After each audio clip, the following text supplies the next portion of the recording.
Noriu pakviesti jūs valandėliai stabtelėti. Galbūt jums pažįstamas tas jausmas, kai pabundat ryte ir jaučiatės, pavyzdžiui, kalti, kad nesat laimingesni. O gal bandat užgniaužti pyktį, nes geri žmonės nepyksta. O galbūt apie mus liūdėsiu, iškart griebėtės telefono, serialo, intensyvaus sporto ar daug darbo, kad tik nereikėtų pabūti su tuo, kas slepiasi viduje.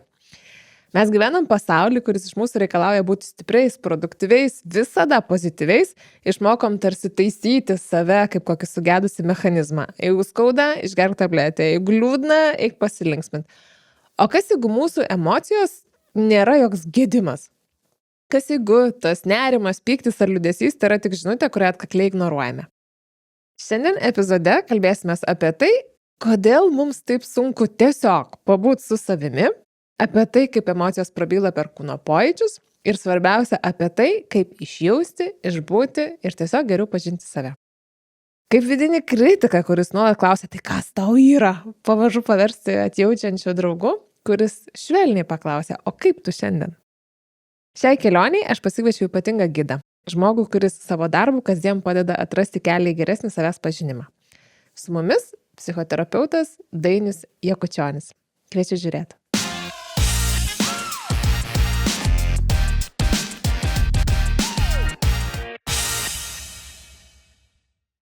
Dainiau, mano pirminis toks užmanimas, dar seniai aš pagalvojau, kad noriu pasidaryti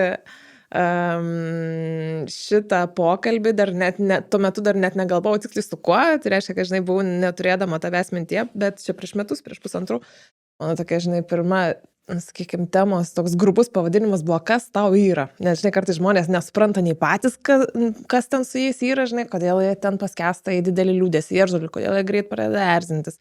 Arba ten nesupranta, kodėl jų kolega ar draugas, labai greitai erzina. Tas yra, toks klausimas, kas tau yra. Man šiaip jis atrodo toks agresyvus ir destruktyvus. Tiek kai kito klausiam, tiek kai savęs klausiam.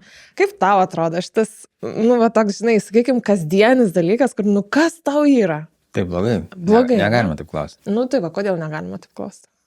Nes tai iš karto klausime slypi, kad tau yra kažkas blogai. Tai tu iš karto teigi, kad tau kažkas yra blogai, man nepatinka, kad tau yra kažkas blogai, tu dar pasiaiškink, kodėl tau yra kažkas blogai, kad man patiktų. Tai aš nežinau, čia nėra iš to nei smalsumo, nei iš noro padėti. Čia yra tokio, kad, užknisai, kiek galima. Ataka, tokia iš karto, ne? Tai dėl to yra blogai, būtų galima kitaip klausti. Ir manęs neklausia taip nieko. Čia žmonės, kai susinervina. Manęs yra klausia. Ir aš pati savęs esu klausis, kas man yra, kodėl aš, pavyzdžiui, taip greit susinervinu. Bet aš randu atsakymus, tai tik paskui švelniau reikės paklausti šitą klausimą, bet randu. Kitas dalykas, kuris su to pačiu susijęs, yra, kad šiaip yra tokia biški taisymo tokios kultūros, kad ten, jeigu jautiesi liūdnas, tai būtinai ten eik, pabėgioti, kažką padaryti. Jeigu esi piktas, ten susirask būdą, kaip tą pyktį išleisti į paviršių. Žodžiu, toks taisyti. Ar yra emocijos tas dalykas, kurį šiaip reikia taisyti iš esmės? Remontuotinos? Ne, aš manau, ne tai, kad ne aš manau, bet visi mano, tie, kurie tyrinėja emocijas, tai kad nieko ten nereikia taisyti. Yra problematika tik tai su emocijų intensyvumu ir su jų išraiška. Pati emocija kūne ir žmogaus jutimuose, jinai nėra niekaip, jinai tiesiog yra. Viskas prasidėjo tik tada, kai yra kažkokia išraiška. Ir dažniausiai tai yra išraiška, kada būna labai intensyvi emocija ir tada jau žmogus nebegeba išlaikyti jos viduje arba išreikšti tokiu būdu, kad nei jam kenktų, nei kitiems nekenktų. Tai va tada ir būna dėja bėda. Bet aš pritariu ir tam lygiai pat to, kad galima kažką daryti. Bet yra du dalykai ir mes turim labai atskirti tą, arba daugiau dalykų, bet tik du kol kas sugalvojau. Tai yra vienas dalykas, kas va dabar vyksta, tai yra ką aš dabar jaučiu. Va dabar aš jaučiu vieną dalyką, kažką tai jaučiu, kažkokią, net ir va dabar mes kalbamės, aš kažką tai jaučiu, kažkokią tai emociją, tu kažką tai jauti. Ir tai yra tiesiog va tai, kas vyksta mūsų viduje. Bet yra kitas momentas, tai yra fonas. Yra emotinis fonas, kuris gali trukti kaip nuotaika. Daugiau mes tada naudojam žodį nuotaika, kuris trunka ten 1, 2, 3 dienas, savaitę, mėnesius ir taip toliau. Va čia tada klausimas, o ką man daryti, kad aš čia geriau jaučiuosi. Nes yra momentinis, ar man reikia tuo metu kažką daryti ar ne, nes priklauso nuo to, kokioje situacijoje esu. Jeigu man reikia eiti į pasirodymą kažkokį tai ar ant scenos, galimai man kažką biškai reiktų padaryti tuo metu, kad aš galėčiau jau prieš pat išeiti, o neišeičiau ir visas drebu ir negaliu ištarti žodžio. Bet jeigu aš tiesiog gyvenu ir man dažnai kartojasi kažkokios tai emocijos ir aš galvoju, gerai, ką aš galėčiau bendrai padaryti. Tada ir strategijos, ką galėčiau bendrai daryti, tam, kad jos būtų netokios intensyvios. Nes nepavyks iš vis išmušti ir sunaikinti emocijų, bet jos tiesiog bus mažiau intensyvios. Gerą čia pasakei, nepavyks išmušti ar išvaryti, išvyti tas emocijas, kad jų iš vis nebūtų. Mes galim neturėti emocijų? Negalim. Mes yra nejausti emocijų, bet mes turim jas. Čia yra tas, kad mes turime emocijas, bet mes jų nebūtinai jaučiam. Ką tai reiškia? Gerai, aš net naudosiu jokių terminų labai didelių, nes iškart žmonės gali pradėti save, uždėti savo etiketę. Nors yra tas momentas, kai yra pavadinimas irgi kaip sutrikimas. Irgi atrodo, kad čia yra sutrikimas, jeigu mes kažko tai nejaučiame. Bet mes visi patiriame kažką tai. Kažką patiriame. Emocija yra signalas. Emocija yra tiesiog signalas į reakciją išorėje. Išorėje tai reiškia, kad kažkas vyksta ir emocija yra kaip signalas reaguojant į tai, kas vyksta. Gali būti vykimas mano smegenyse. Aš prisimenu kažką ir tai irgi yra vykimas, bet aš tada irgi galiu reaguoti į tai. Prisiminimas kokio nors skausmingo įvykio arba prisiminimas kažkokio tai labai faino įvykio ir aš tada iš karto, kažką tai jaučiu.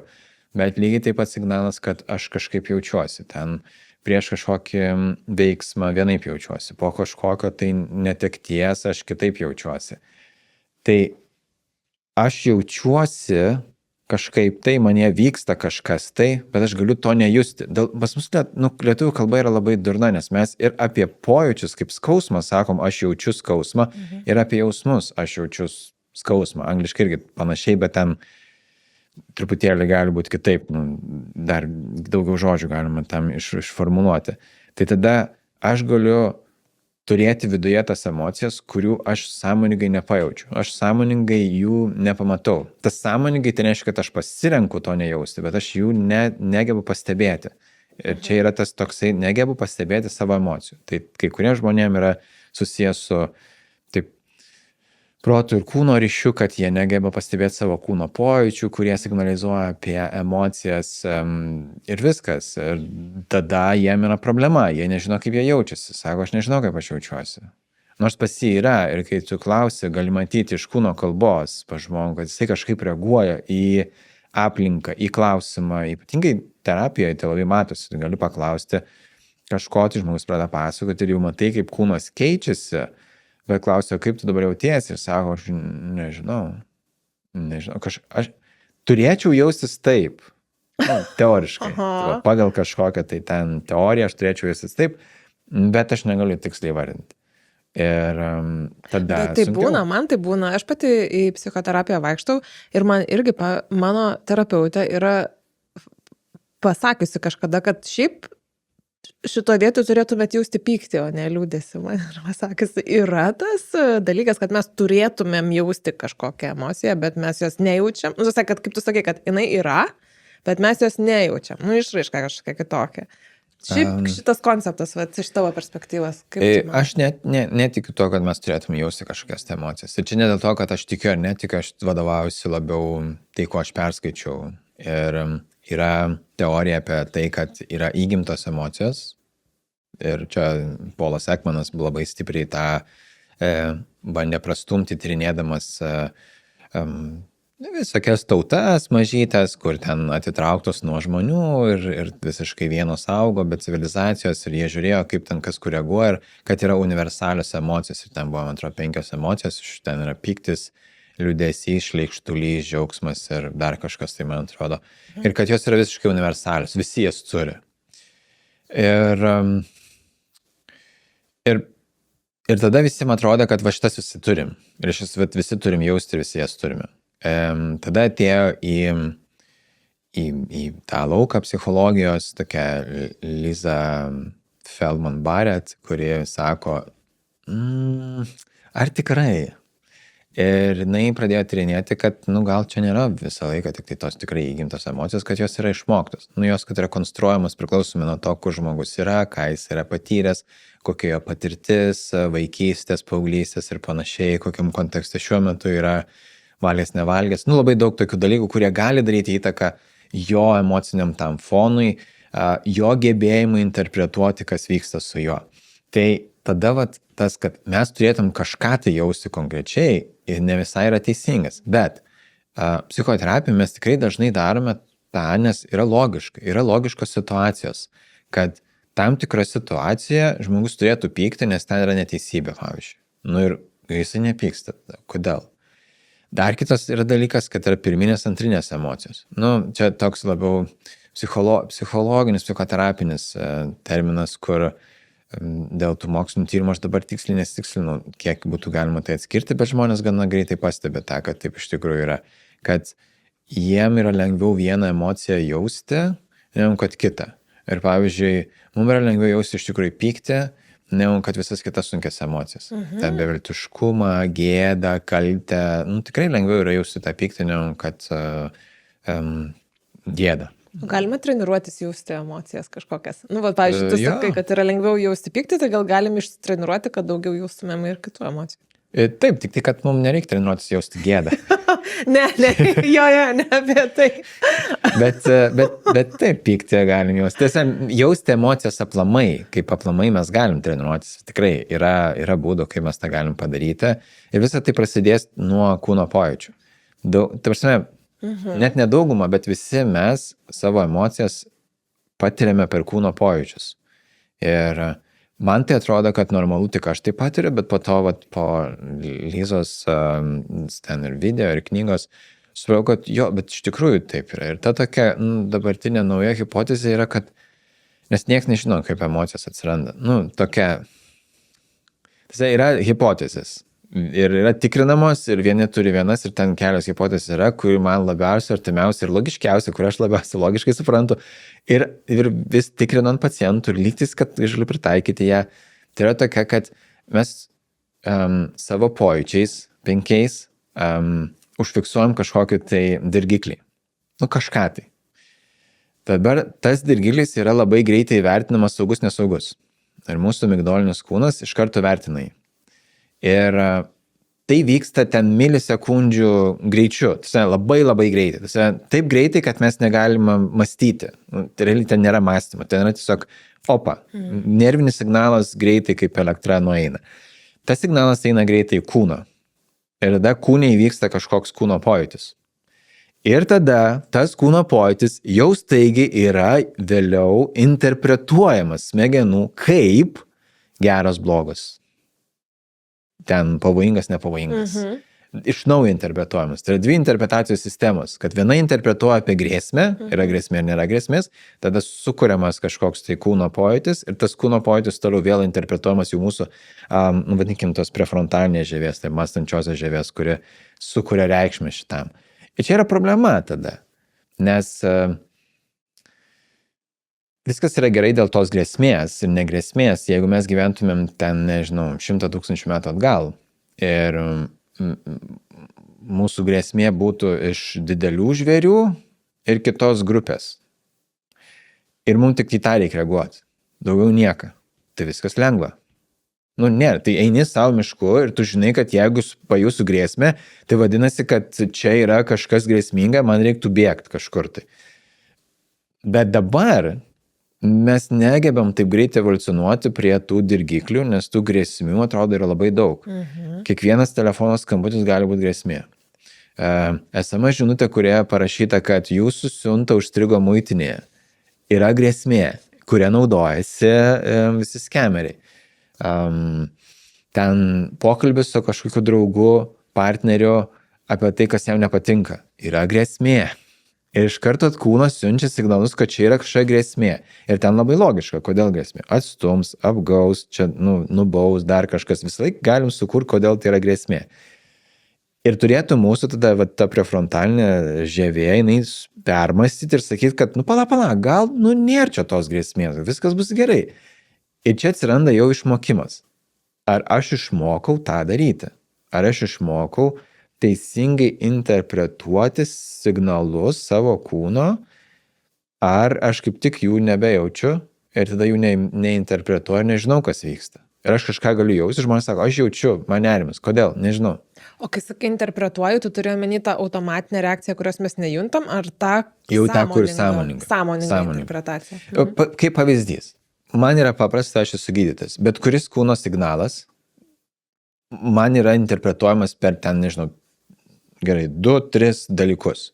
Jeigu aš jaučiu kokį nors dūrimą dešinėje pusėje, nu, čia kažkur aplink kepenis.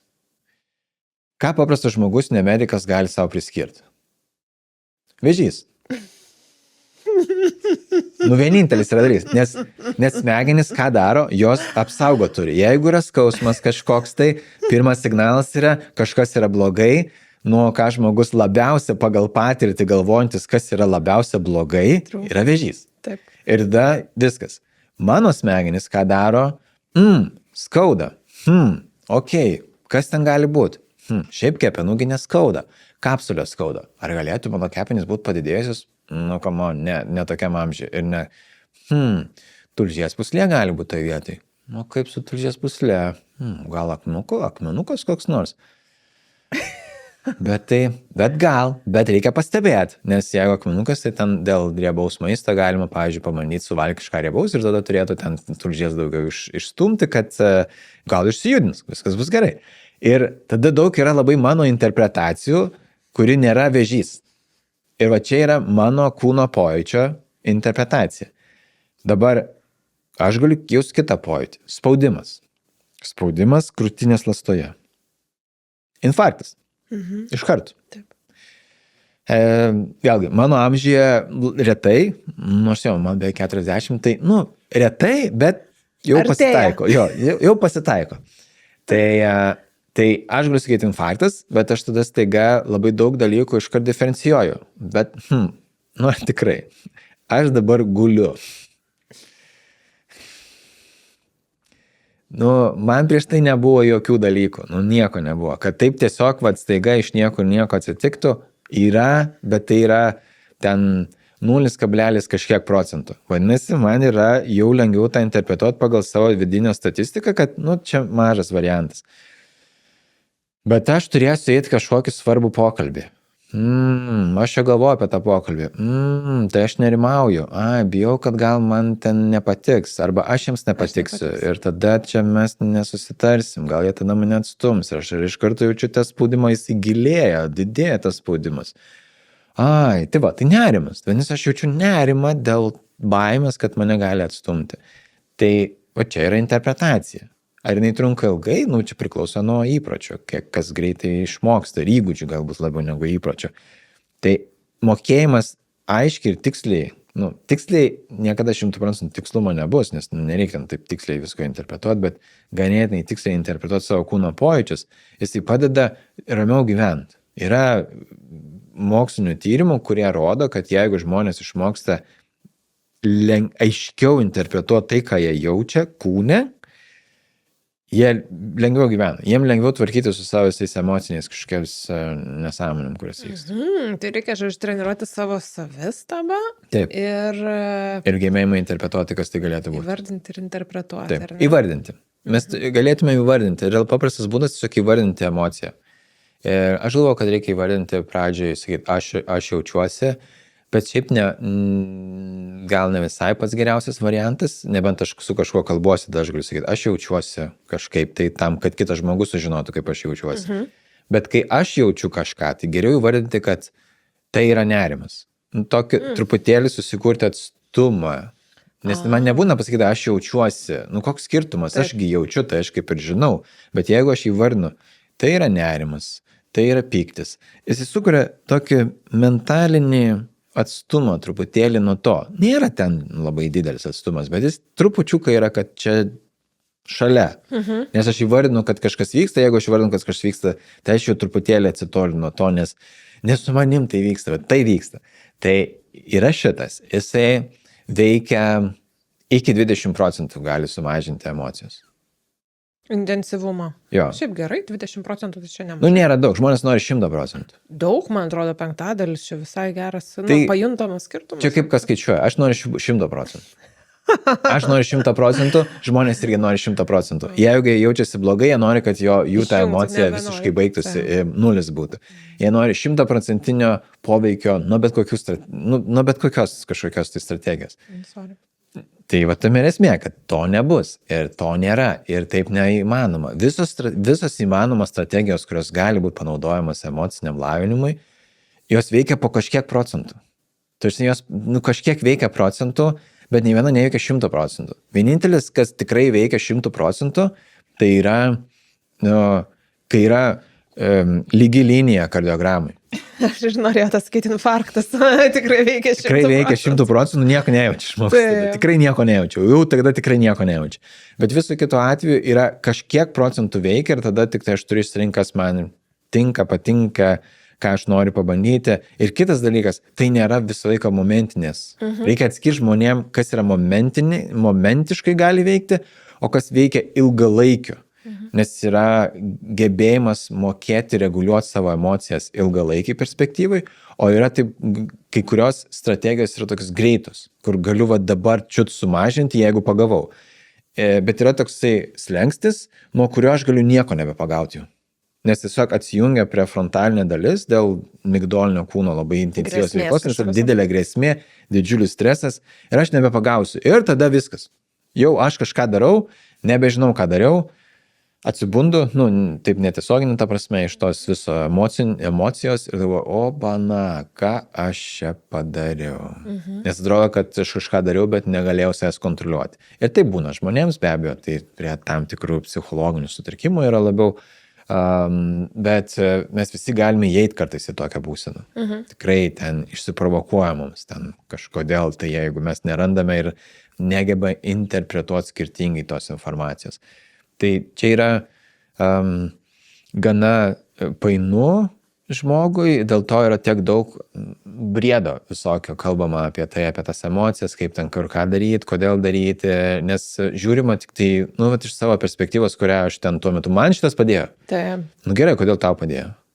Kodėl sakai, kad visiems gali padėti? Iš kur žinai, gal nepadės?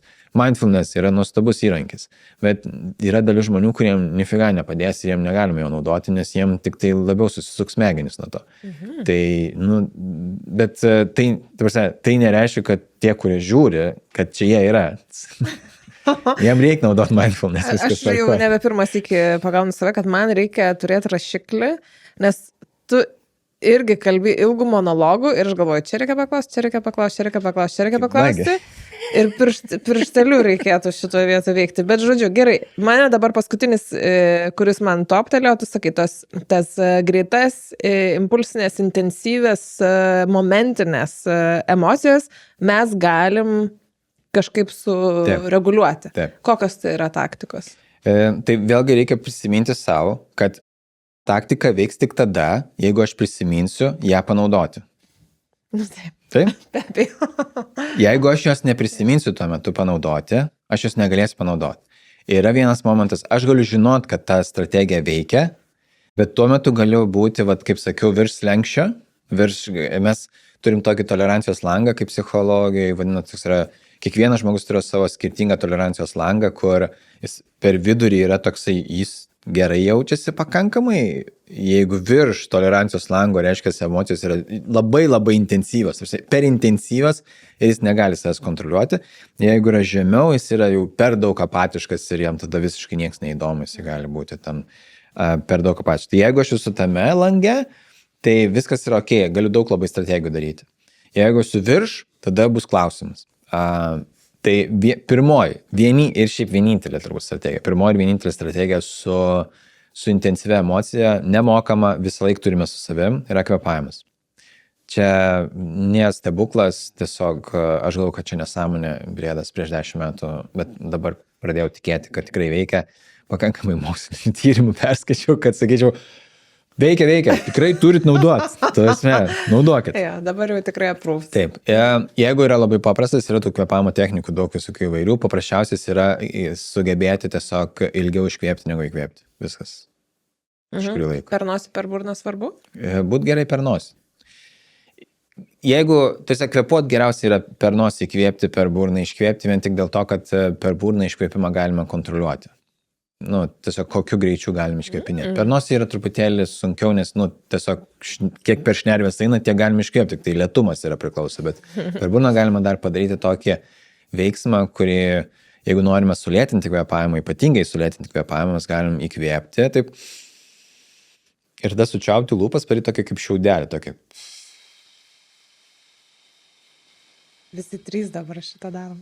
Jo, ir labai ilgai reikės išpūsti, kad visą tą orą išpūsti per tą tokį mažą... Neturi kur dėtis, tada tikrai iškvėpimas yra ilgesnis negu įkvėpimas. Taip, ir jisai veikia per klajoklį nervą, jisai mažina širdies ritmą ir tada iš karto dauguma mūsų reakcijų bus tik tai susijęs su širdies ritmo padidėjimu, tuo pačiu gali būti ir kvėpavimo padažnėjimas, ypatingai prie nerimo intensyvesnio, tai ilgesnis iškvėpimas, bet reikia viską iškvėpti, nes dabar man liko oro, bet dujų. Ir tada gali sunkiau būti kalbėti, nes vien tik tai dėl to, kad kažkas dar liko. Tada norėsi žiobų dar. Ir man būna kartais, kai aš turiu įtampą prieš lipant į sceną ir tada tik įkvėpinėju visą laiką ir būnu irgi neiškvėpus ir tada jausmas yra, kad aš pavargau. Taip. Toks labai keistas tas. O žinai, kokią gali daryti aš vis laik darau prieš sceną, įlipanas darau dvigubą kvėpavimą arba ten dafiga įkvėpimų. Tokį darau, kad aš bandau įkvėpti visus pilnus plaučius ir darau tai. Ir tada ant viršaus jūs įkvėpiu. Kad antiek išsiplėstų, kad diafragmą nustumti labai žemai ir tada labai lėtai iškvėpinėti, nes tada kažkaip ta diafragma prisispaudžia prie klajoklio nervo ir tada taip visa ta fiziologinė būsena, jinai labai nurimsta. Klajoklis nervas net fiziškai tada būna. Taip, jis atrodo, kad ir taip keista, man net atrodo, kad čia kažkas spaudžia man labai stipriai, bet tada kaip išbūni, tada visiškai taip, aš darau netgi tokį, nežinau, žmonės gal nedaro tokį, bet aš esu sau suranęs, kad aš kai įkvepiu, šiaip tipo įkvepi su ten, šita dalimi, kur diafragma, bet aš dar mėgstu ir į krūtinę labai daug įkvėpti ir išpūsti ją, o tada, kai iškvėpinėjau, taip netgi specialiai ją suspausti žemyn, kad man spaustų ten kažkur tai iškvėpiant. Ir yra labai įdomus jausmas. Man būna toks, kad atrodo pradžioje labai nemalonu, bet po to ateina palengvėjimas ir pasidaro, geras, taip, biški lengviau. Tada daug greičiau širdies ritmas sumažėjo, o jeigu širdies ritmas sumažėjo, mes stresą daug lengviau praeinam ir išbūnam. Jis buvo beveik, čia priklauso, kiek kartų padarysim, bet po kelių kartų galim nebejausti to. Ir tai yra su visom intensyviam emocijom, čia nėra vien tik tai apie stresą, bet ką mes laikom intensyvią emociją, dažniausiai tai bus nerimas, pyktis, ir viskas. Įtūžis, bet čia yra iš pykčio spektro, tai lygiai pykčio spektro yra visos emocijos. O liūdesys, pavyzdžiui, labai labai stiprus liūdesys. Nereikia jos slopinti. Kam jis slopinti? O kodėl reikėtų liūdesys slopinti? Ką jisai daro blogo liūdesys? Skauda, būna, sako, fiziškai skauda. Taip, bet tai yra normalu, kad skauda, nes tai yra priežastis, dėl ko turėtų skaudėti. Čia nėra, liūdesys nėra, tik tai, kad taip, jeigu yra problema, kai jis užsitęsia, bet jisai užsitęsia dažniausiai dėl to, kad žmonės pradeda mąstyti. Jie pradeda dar kartą interpretuoti ir sukti tas mintis. Nes jeigu tai yra liūdesys, ten aš prisiminiau, aš, pavyzdžiui, neturėjau gyvūnų, bet, pavyzdžiui, kaip pavyzdys, aš prisiminiau, kaip ten kokį nors šuniuką turėjau 10 metų ir jį ten suvažinėjau automobilis. Vakar aš šitą turėjau. Ir tu iškart padedi jaus liūdesį. Ar jisai dabar tęsis, ar jisai išeis, priklausys tik tai nuo to, kokios bus mintis. Jeigu tu pradėsi, galvoti apie tai, kiek daug laiko praleidai su juo, koks jis buvo fainas, liūdesys ilgesnės, yra nostalgija ir tas visas dalykas. Tai čia priklausys, ką žmogus daro, kaip jisai tą interpretuoja. Bet jisai gali netgi keisti, kad jisai sakys, bet tai kaip aš esu dėkingas už tą laiką, kurį buvo. Ir tada biški kitaip keičiasi, nes tada atsiranda daugiau džiaugsmo. Tada yra, kaip faina, kad aš turėjau tą laiką. Šiluma tada atsiranda daugiau, ne? Taip, tai čia yra tas, kad mes galime tą keisti, nes ta interpretacija labai svarbi yra mums. Ypatingai tose situacijose, kur ta emocija nėra tokia intensyvi, bet ir mums nelabai patinkanti. Nes tikrai mes galim keisti interpretaciją situacijoje. Nes mes nuo liūdesio neturim bėgti. Šiaip liūdesys yra labai geras dalykas, nes jisai tiksai rodo, kad mes kažko netekom, kas mums yra svarbus. Tai jeigu mes įsisavinam kad tai, ko aš netekau, man buvo taip svarbu ir aš dabar tiesiog tai jaučiu, nes man tai buvo taip svarbu, tai tik patvirtina, kad aš žmogus ir man tai rūpėjo. Tai mes tą leiskim savo jausti. Bet be abejo, tada atsiranda tas momentas, ką aš darau po to. Ir čia yra leisti savo jausti, yra pabūti momente su ta emocija. Žmonės renkasi ir čia dabar galvoju, ar tyrimais paremta tyrimas, viskas gerai. Ką žmonės daro tuo metu, jie gali rinktis 2 variacijas. Ir aš kalbu, ir ten būna įsimylėjimas, ir ten, pavyzdžiui, žmonės išsiskiria, arba juos palieka, ir jie tada labai užsivelia tame santykė, kad jis niekaip negaliu išeiti iš to santykio. Ir tada jie gali rinktis 2 dalykus. Ką jie daro, tai jie arba nori išvengti visų minčių ir mąstymą apie tai, kas ten. Negalvosi, dabar nereikia galvoti, čia negerai, negalvoju, jau viskas, turiu pamiršti, jau turiu, paleis, negalvoju. Jie specialiai negalvoja. Bet specialiai negalvoti reiškia apie ką galvoti. Čia yra rožinio dramblio paradoksas. Negalvokim apie rožinį dramblį. Aš atsiprašau, kad labai daug visko beriu, bet taip jau tokia nuotaika. Super, labai gerai. Tarsi, ir negalvokim apie rožinį dramblį. Kai žmogus negalvoja apie rožinį dramblį, apie ką jis negalvoja? Apie rožinį dramblį. Ir jam bus vaizdas arba mintis apie tą rožinį dramblį. Ir tose tyrimuose yra tikrai prašo apie kažką negalvoti, ir žmogus tikrai pagalvoja apie tą daugiau, negu kad yra prašymas, tiesiog, yra, ten nežinau, kažkoks rožinis dramblys ir viskas. Ir po to skaičiuoja apie kiek per minutę jisai pagalvoja kartų. O kai paprašai žmogus negalvoti, kiek jis per minutę. Ir jisai daugiau kartų pagalvoja. Tai tiesiog tas paradoksas yra, kad jeigu aš nenoriu apie kažką galvoti, aš apie tai galvosiu. Tai kai žmogus pajaučia emociją, jam tai su kažkuo asocijuojasi ir jis tada sako, aš nenoriu apie tai galvoti. Tai jis apie tai galvos. Ką smegenys daro, labai durnos yra smegenys šiaip.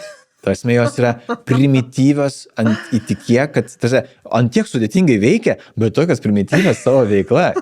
Jos pasako, žiūrėk, jeigu tu galvoji apie tai, nors pasakys savo, kad aš nenoriu galvoti, bet juk nenorėdamas galvoti, vis tiek turiu pasakyti savo, apie ką nenoriu galvoti. Čia labai yra paradoksaliai, žmonės sako, briedas, nesąmonės, čia mušnikis, sakau, taip, bet, rožinio dramblio fenomenas yra tikrai labai paprastas. Ir apie bet ką. Aš nenoriu galvoti apie tą partnerį. Apie ką aš nenoriu galvoti?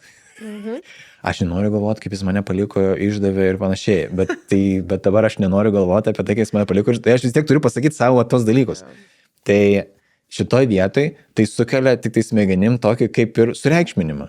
Smegenys galvo, tai tu nori galvoti, mes tu daugiau pasiūlysim, nes tu labai nori galvoti. Pasiūlysim daugiau. Taip. Žiūrėk, kiek dar dalykų gali galvoti apie šitą. Taip, nes smegenys veikia asociacijų principu. Jis to kaip yra, kaip nežinau, kažkada Eckhart Tolle yra tokį davęs pavyzdį, nėris man labai didelis autoritetas, bet, nes man labai keistai įsikalba, bet pavyzdys buvo nuostabus. Sako, kai tu, mintis yra tokios, sako, lygtis tu užmeti meškerę, trauki tą mintį ir žiūrėk, už tos minties dar viena mintis. Tu trauki, galvoji, viskas baigsis, už tos dar viena mintis, už tos dar viena. Tai veikia mūsų asociacijos, tai tiesiog jisai parėmė tokį, o čia yra labai aiškus fenomenas pas mus, nes mes viską darom asociacijomis, realiai. Mes mąstume asociacijų, dėl to labai žmonės, kurie geba super duper įsiminti, jie naudoja asociacijas, nes jie tiesiog labai gerai įsimena. Bet grįžkim prie emocijų tam vengimo. Tai jeigu žmogus vengia, jis savo pasako, kad tai yra vengimas. Turime, kad man vengimas yra pasakymas, kad tai yra reikšminga. Toks paradoksaliai.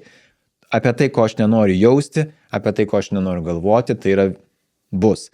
Jis turi pavadinimą patyriminis vengimas, arba angliškai yra experiential avoidance, kas netikit, galite pasigūglinti ir tikrai rasit šitą terminą ir tyrimus apie tai, kaip jisai veikia. Jisai buvo ir rytuose, ir dabar vakaruose tyrimas pakankamai stipriai. Tai yra vienas kelias. Kitas kelias yra fantazuoti. Fantazuoti. Ir čia yra, lengviausias pavyzdys yra su partneriu, nes ten yra daugiausiai fantazijų. Bet mes su viskuo. O kas jeigu? O tai gal mes galėsim susitikti ir gal dabar bus kažkaip kitaip, gal mums dabar geriau pasiseks. Bet jeigu aš eisiu gatvę ir jį pamatysiu ar ją pamatysiu, kaip aš galėčiau ten, o kur aš jį galėčiau sutikti? Tai yra fantazija. Ką fantazija daro? Lygiai tą patį. Sako, tai yra svarbu. Jeigu tu nori apie tai galvoti, mes jau duosim daugiau apie tai pagalvoti. Ir tada žmogus tame jausme, jis tiesiog lieka, jis visą laiką lieka tame jausme. Tai ir čia imkim su bet kuo, bet ką, jeigu, nežinau, neišlaikiau egzaminų, nu, liūdna, nefaina. Ir ten gali būti daug labai jausmų, gali būti liūdesys, gali būti gėda, gali būti kaltė, gali Savigrauža būti, taip, savigrauža, daug, beviltiškumas, bejėgiškumas, daug labai gali būti emocijų, bet priklausys po to, ką aš su tuo darysiu. Ar aš dėl to ar pradėsiu vėl galvoti, kad, nu va, tai kaip čia negerai, čia tau, tai ir kito egzaminą išlaikysiu. Nu, tai aš fantazuoju. Ir tada dar labiau jaučiu. Tai kaip išlipti šito? Tai va, tai yra vidurinis kelias. Vidurinis kelias yra tiesiog susitelkti į savo kūną ir pajausti tą emociją kaip kūno pojūtį. Nepriskirti jai jokios vertės. Mes esame teisiantys arba vertinantys. Nu, tai yra toks... Vertinimas iš savęs yra jau blogas dalykas, nes mes vertinam gerai, blogai. Dažniausiai. Bet jeigu mes pasakom, kad yra gerai, mūsų smegenys žino, kaip yra blogai. Nu, pavyzdžiui, tu sakai, nu, kaip pavyzdys, mes sakom, mes prieš tai kalbėjome apie raumenis, mes sakom, labai yra gerai turėti daug raumenų. Smegenys sako, jo, turėti mažai raumenų yra blogai. Tai yra labai visiškai aiškiai kategorija. Smegenys, kai mes sakom, va šitas žmogus yra gražus. Vadinasi, jeigu kitas žmogus, kuris neatrodo taip, jis bus negražus. Arba ten, nežinau, man kažkas patinka. Vadinasi, kad jeigu tai nėra taip, kaip ten, man nepatiks. Ir viskas, man skanu. Jeigu bus netoks skonis, man bus neskanu. Čia yra labai paprasta, tai yra dichotomija, tai vadinasi, tik dvigubas. Ir labai, nes paprastai turi būti arba gerai, arba blogai. Nu, pas mus kartais būna veikia toks mąstymas. Dėja, čia mąstymo klaida pas mus dažnai būna, kad tiesiog būna arba vienaip, arba kitaip. Bet nėra vienaip, arba kitaip. Yra daug labai dalykų. O tai kai grįžti į kūno pojūtį, ir ne, tada tai susieji arba sucentruoji į kažkokį kūno pojūtį, tai tu tada tarsi atsiskiri nuo tos emocijos. Čia taip veikia? Ne, neatsiskiri, tu tiesiog būni su emocija, tu ją jauti. Tu ją gali pajausti ir būti su ją. Tai yra daugiau apie tą, kad tu neturi nuo nieko atsiskirti. Mūsų emocijos yra mūsų signalas. Tai yra signalas. Jis ateina, tau praneša, kaip ir prieš tai, ne? Tau praneša, kad tau svarbu. Liūdesys. Praneša, kad svarbu, rūpi. Nerimas. Praneša, kad grėsmė. Ateityje. Baimė yra, praneša, kad grėsmė čia pat, va prieš mane. Džiaugsmas, praneša, kad tai yra faina, mums reikėtų kartoti. Fainai labai įvardinai. Nu, taip. Bet tai yra, nes prie džiaugsmo dažnai išsiskiria dar dopaminas, kuris sako, kad reikia mokytis daugiau. Suvalgau skanų vaisių, reiks kartoti, nes labai skanus. Suvalgau neskanų vaisių, nekartosi. Nedžiugina. Yra tas kaip daug matų standartinių, ne? Dar viena yra šitas šlykštulys. Apsaugo gyvybę. Jeigu man šlykštu, aš prie to nesiliesiu, nevalgysiu, nedėsiu į burną, išliksiu gyvas. Ir mes visoms emocijoms galim tą kaltė. Kaltė yra socialinė emocija, tai yra suskirta tam, kad aš įvertinčiau savo elgesį. Vadinasi, mano elgesys buvo netinkamas grupės atžvilgiu. Kaltė yra socialinė emocija. Taip, kaip ir gėda. Čia jos dvi yra tokios, gal daugiau. Tu turi meni, kad jos kontekstualiai tada išeina, ar ne, kad priklausomai nuo to, kurioje... Taip, kaip vertina. Jeigu kaltė yra, kad aš padariau kažką negero, blogo ir panašiai, gėda yra, kad aš esu negeras, blogas. Bet tai yra vertinimas atitinkamai lyginant su kitais. Ta prasme, kad kiti galvoja, kad aš tai padarysiu, kad tai yra blogai. Nes jeigu nieks negalvoja, kad tai yra blogai, tai aš nejaučiu kaltės. Nes nėra normos, nėra taisyklės, nėra kažkokios. Su gėda yra truputėlį sunkiau, nes yra toks, kad gali žmonės ir negalvoti apie mane, kad aš esu toks. Bet mano patirtis iš gyvenimo suformuoja įsitikinimus apie save ir tada aš jau galvoju, kad man su manim kažkas yra negerai, tada aš jaučiu gėdą. Tai čia yra tiesiog, visos emocijos kažką tai reiškia. Jos turi savo reikšmės. Jeigu mes jas galime įsivardinti, jos bus labai aiškus, kodėl aš jas jaučiu. Ir gėda su kalte būna sunkiausias. Kaltė dar yra tokia bišk mažiau sunkiai, negu kad gėda, jeigu taip žiūrėtum, nes ten galim sakyti, bet normalu, kad aš jaučiu kaltę, nes aš tai padariau ir kažkas kitas, pavyzdžiui, jaučiasi blogai. Yra kaip ir normalu galbūt taip jaustis, bet aš nežinau, kodėl tas kitas jaučiasi blogai. Galbūt tas kitas jaučiasi blogai dėl to, kad jisai yra nebrandus ir jisai nežino, kaip reaguoti, jisai pasidavė savo kažkokiam automatiniam impulsam. O galbūt jo vaikystėje buvo daug labai tokių panašių poelgių, kaip aš elgiausi ir man atrodo, kad aš tai nieko blogo nedarau, bet tai sukėlė tiesiog labai sunkius prisiminimus ir staiga jis taip žmogus sureagavo labai staigiai ir Jėzau, aš dabar pasitau kaltas, nes aš tai pasakiau, padariau ir panašiai. Tai ar tai yra, tai nėra tokia sunki, bet mes kaltę jaučiam ir turime jausti dėl to, kad gyvena visuomenė. Nes jeigu niekas nejaustų kalties, tai tu visi čia voktų aplinktų, muštų kitus žmonės, nes tik kažko tokio. Tai čia nieko blogo. Bet mes turim taisyklės, kurios susijęs su kalte. Gėda yra apie mane kaip asmenį, kuris yra kažkoks braukuotas, defektuotas, netinkamas ir panašiai. Su manim kažkas yra blogai. Čia gali bet kas išprovokuoti. Tu dabar, kaip pasakoji, taip gražiai, žinai, prisegi, kas yra susijęs su vidumi, kas yra susijęs su išorė, kalbėdamas apie kaltę ir gėdą. Baimę labai gražiai, baimę nuo nerimo irgi atskyrė. Ir aš atsimenu, skaičiau šitą Brené Brown knygą Atlas of the Heart, tai ten taip, žinai, puikiai apibrėžimais yra sudėta ir aš tiek daug naujų dalykų išmokau apie emocijas, nes ten yra apibrėžimas, ten irgi man patiko šitas, ten, pavyzdžiui, buvo envy ir jealousy, man atrodo, kur pavydas ir pavydas lietuviškai. Pavyduliavimas. Mes skirstum, jeigu aš skirtų ir turbūt kiti galvoja kolegos ir skirtų pavydas ir pavyduliavimas. Tai yra tipo...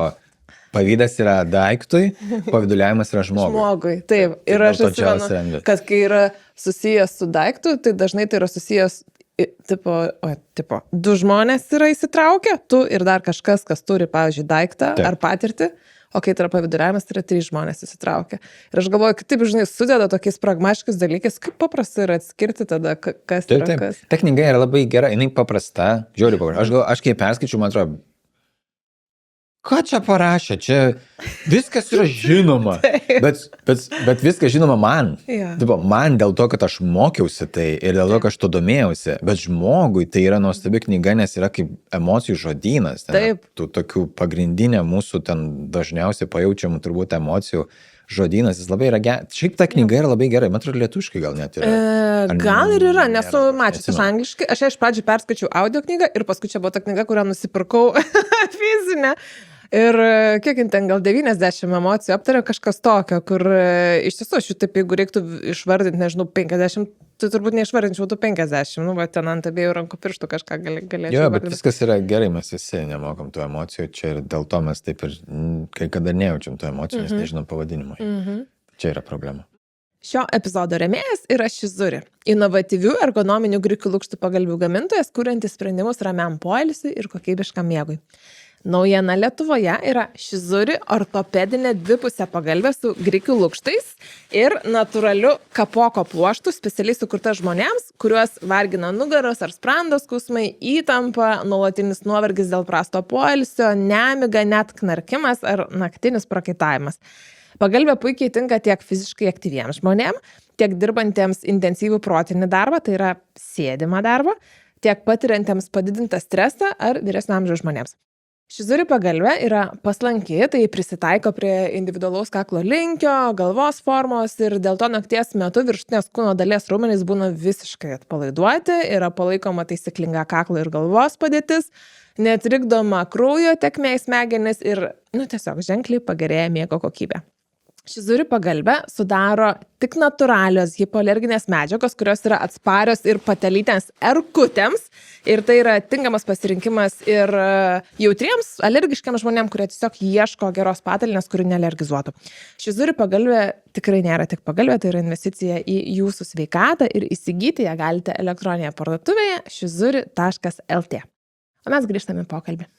Man ir patiko, tu, kai kalbėjai apie emocijas, labai daug dėmesio skyriai tam, kaip mes jas pirmiausia jaučiame per kūno pojūčius, ar ne? Taip. Ar yra teisybės tame, kad neišjaustos emocijos, bet neįvardintos, neidentifikuotos, nesuinterpretuotos, jos realiai ir susikaupia kažkokiose vietose. Nežinau, skauda pečius, ten, ne?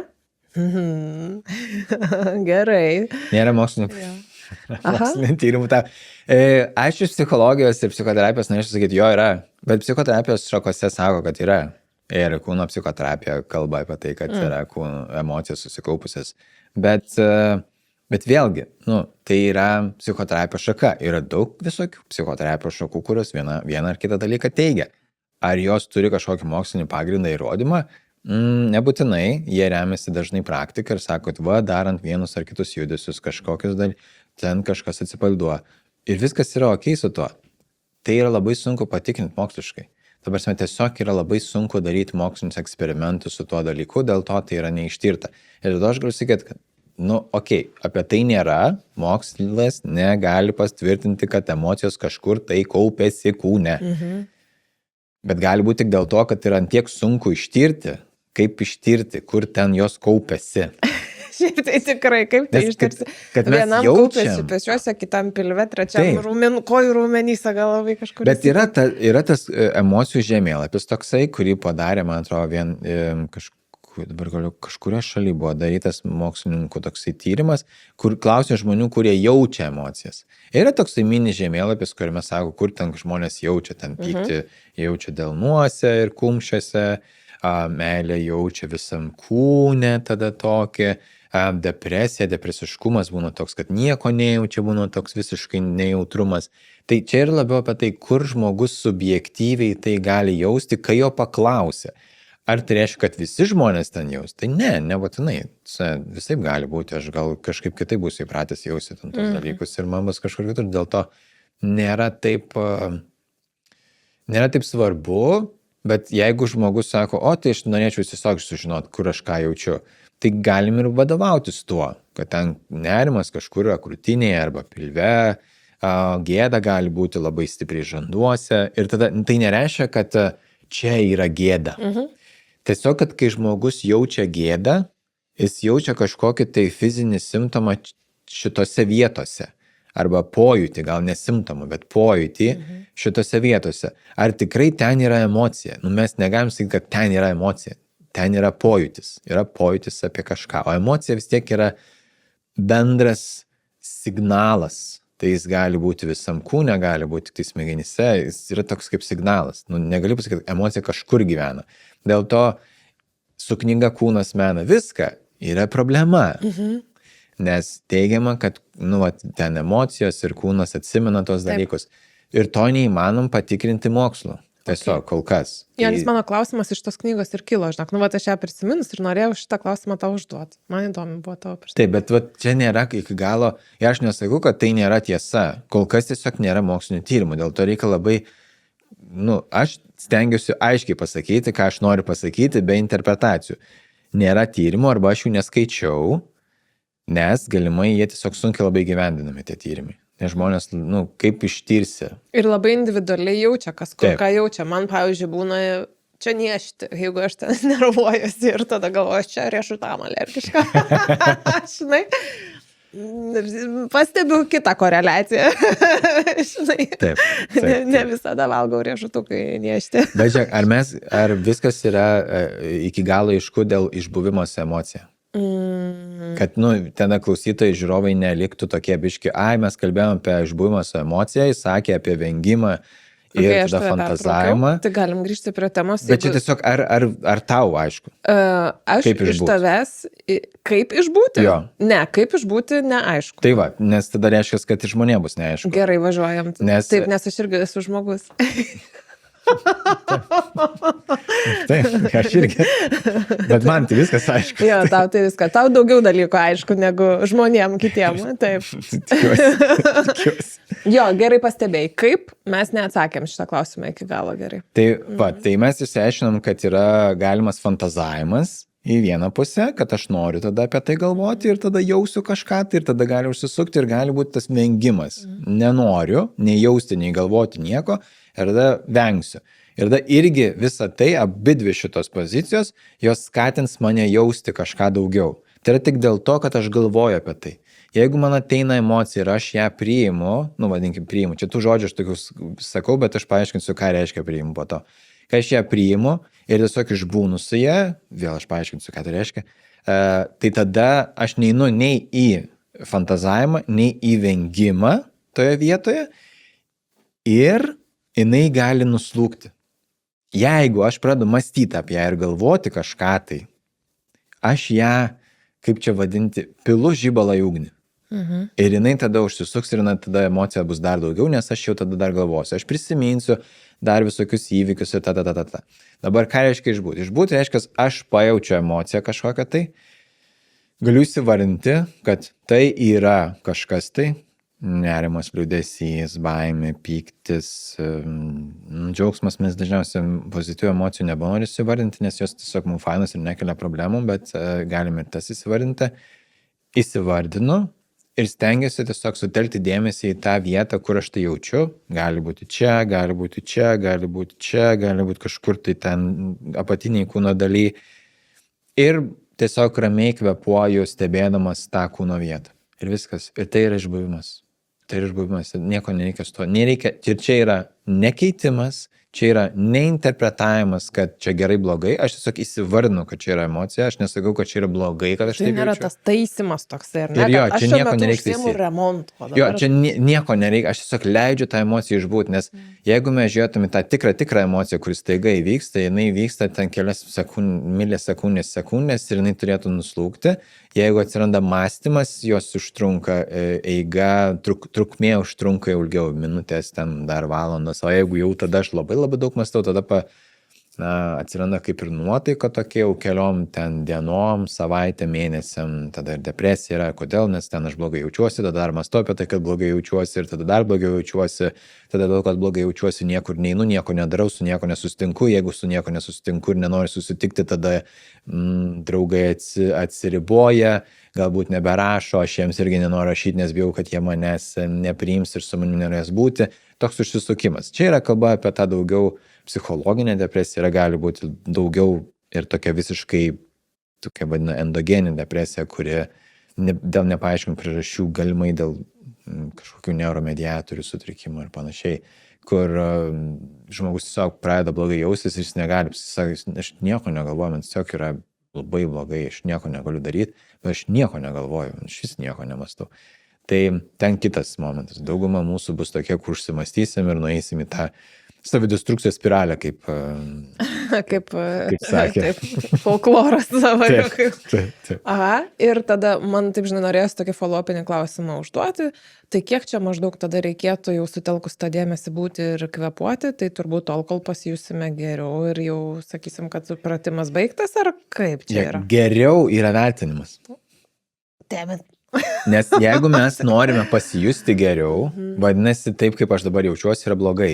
Jeigu aš sakau, kad jaučiuosi blogai, vadinasi, aš sureikšminu tai. Atsiprašau, kad taip gal painiai čia visiems bus, bet... Čia nepainiai, čia labai gerai man į kaktą, ką tik pasakėjai. Bet tai yra, kad tada, kol emocija pasibaigs, aš galėsiu tęsti dalykus, kuriuos prieš tai norėjau daryti. Ir viskas. Jinai gali pasibaigti arba nukristi iki ten 3-4 balų iš 10. Ten emocija...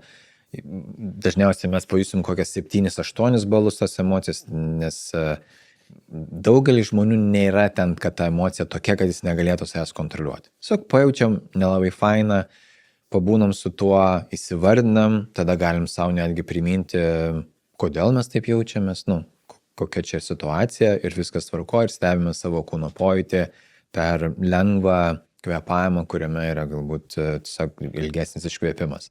Kad nebūtų kvėpavimas toks. Tai šito vengiam, o kvėpuojam taip, kad įkvėpiu ir tada lėtai iškvėpiu. Ten, jeigu kam reikia skaičiukų, jeigu kas nors nori skaičiukų, tai per 4 sekundės įkvėpiam, per 6 iškvėpiam. Kas nori geriau, tai gali per 4 įkvėpti, per 8 iškvėpti. Kas nori dar geriau, tai galite per 4 įkvėpti, 7 sekundės sulaikyti, 8 sekundės iškvėpti. Jeigu labai skaičiukus mėgsta. Bet pagrindinis dalykas yra ilgesnis iškvėpimas. Kiek? Nesvarbu. Okay. O kalbėjimas su kitais žmonėmis irgi būna du, vieni pakalba ir jiem ten iš karto viskas lengviau, aiškiau, jie garsina dalykus, jie supranta, čia iš vis nebuvo gal problemos. Taip. O kiti būna kalba 1 dieną, 2 dienas, savaitę ir jie vis verda tam pačiam savo lūpę, tas pats kaip kad mintise būtų, tik tai, kad įgarsinama yra. Taip, čia yra tas dalykas, kad jie tada lieka su tuo ir masto ir tada arba fantazuoja, arba, tai dažniausiai, jeigu kalba, tai daugiau būna apie fantaziją ir sako, tai kodėl taip įvyko, kad čia yra, nepaleidžia ten tos minties ir kadangi jie taip masto ir sukosi tas, neįvyksta ta tokia kaip, aš sakyčiau, reintegracija, nes, įvyksta įvykis kažkoks ir jisai gali būti skausmingas ir ką? Tai aš galiu su juo gyventi visą gyvenimą ir aš gyvensiu su juo, šiaip tai aš visą gyvenimą su juo gyvensiu, jis bus, mano atmintyje jisai liks. Dabar tik tai yra klausimas, kaip aš jį interpretuosiu, ką jis man reiškia, kokią aš jam prasmę suteiksiu. Yra labai svarbus momentas mokėti suteikti prasmes dalykam ir situacijom, kurios įvyko. Ar tai ten viskas, pasaulis sugriuvo, viena prasmė? Ne? Įvyko kažkas, tai nežinau, netekau artimojo, išsiskyriau, darbo netekau, viskas, pasaulis sugriuvo. Čia yra prasmė. Aš sukūriau šitą prasmę savo. Žmogus gali sakyti, ne, tai čia automatiškai man atėjo, bet aš pasidaviau ją. Kita prasmė gali būti, yra geras laikas kažkokiam permainam. Jau kitaip. Tokia jau gal nebe tokia jau bloga. Nes nuo to, kaip mes sukursim prasmę situacijoms, nuo to tik tai priklausys taip, kaip mes gyvenam. Ir atsiras žmonių, kurie sakys, sukur prasmę, kai aš netekau vaiko. Nėra prasmės. Nėra prasmės tame. Nėra, nieks negali pasakyti, kad čia yra prasmė. Yra prasmė, kokią aš savo susikursiu savo. Ir nebus taip, aš kažko išmokau. Nieko kaip aš galiu išmokti iš to, kad aš netekau savo vaiko.